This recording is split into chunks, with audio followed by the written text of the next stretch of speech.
欢迎来到可可知分析室，我是咸一环。时间并不存在。当我第一次听到这个话题，我都震惊了。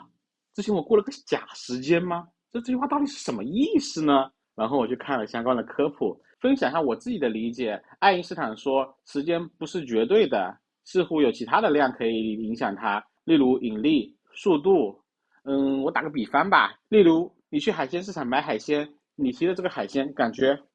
一斤，然后老板也提了一下，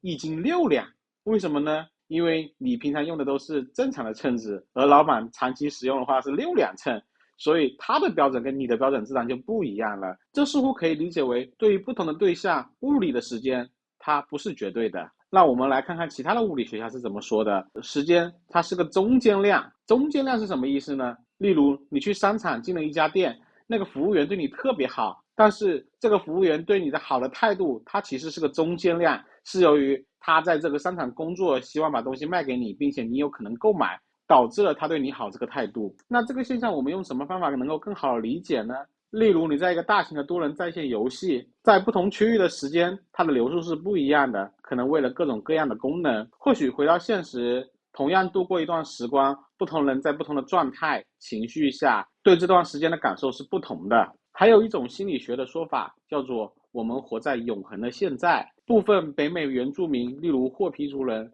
他们似乎没有过去跟未来的概念，因为他们认为时间是循环的，我只要确定当下的状态，我就能确定我现在要做什么样的事情。但我们继续思考，过去、现在、未来，它真的是同样一个东西吗？它们在时间称谓上是相同的，但似乎表达的意思是完全不同的。例如，通常我们讲过去的时候，是指过去的情感经验对当下的一种支撑，而讲现在的话，更多指的是我们当下体验这个瞬间，而讲未来更多是包含当下的预测，例如计划、期待跟情绪等等。似乎我们只能抓住现在，而抓不到过去跟未来。并且我们从心理学继续了解，过去是什么呢？过去是你人生的一种构建，包括认知、情感、社交关系等等。有一种来自过去的情绪叫抑郁，是一种我感受不到当下活着有什么意义的情绪，里面涉及了更多生理学、心理学的知识，我们就不展开来说了。那未来是什么呢？未来更多是一种预测，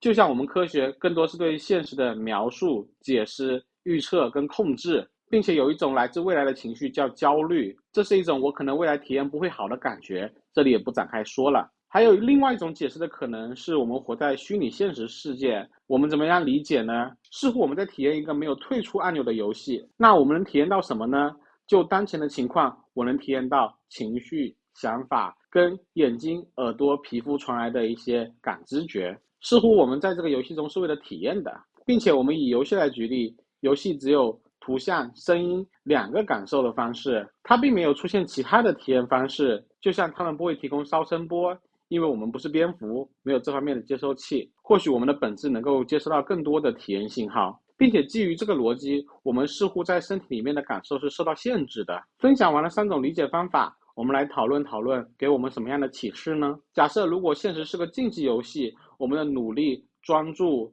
意志力等等，似乎可以更好的战胜我们的对手。但如果现实是个非竞技游戏的话，似乎我们的目标不再是战胜我们的对手，而是更好的利用时间来给我们带来更多感受。从体验出发，我们似乎有一种新的生活标尺。在这种情况下，我们似乎把我们的目标定为提升我们的体验会比较好一点。例如，我们可以思考当下我们需要什么样的体验，而不是从他人社会的角度出发。毕竟日子是自己过的，我需要什么别人又不知道。大部分人也没有深入的思考，我们是喜欢感知觉丰富的体验，还是喜欢一些思想，还是喜欢去做一些特定的事情，还是跟某些对象产生一段羁绊？这或许是大多数人都没有思考过的问题。但我们有了一把标尺，我们这一刻的行动是为了下一刻能有更好的体验而存在的。我们再来聊过去，过去总是有各种各样的体验，有些负面的，也有些正面的。而负面的体验有部分是事实，也有部分是情感。或许事实的部分能够帮助我们更好的生活，但是负面的体验我们就要考虑是否对我们现在正面的体验会有帮助。也可以思考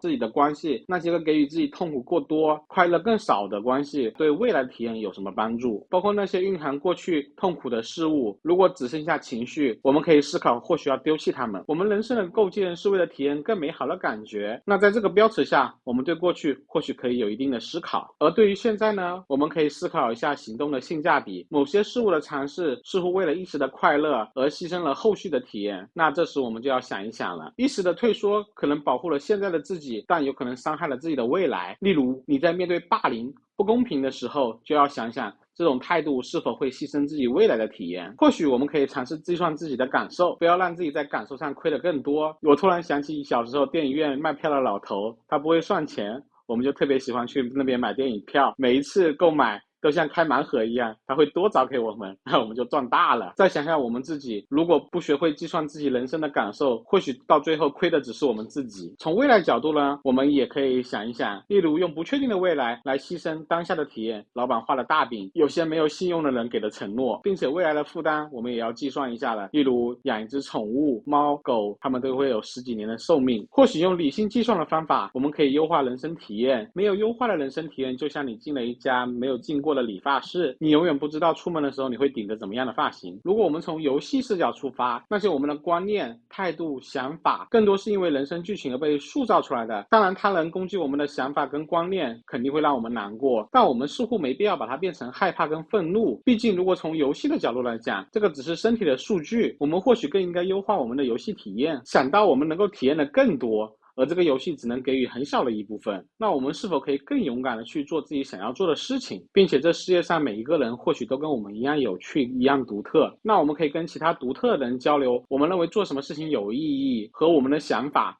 这或许是个不错的选择，并且倾听他人的故事，或许这样就能让人生体验变得更好。感谢您的观看，我们分享使用知识的方法，下期再见。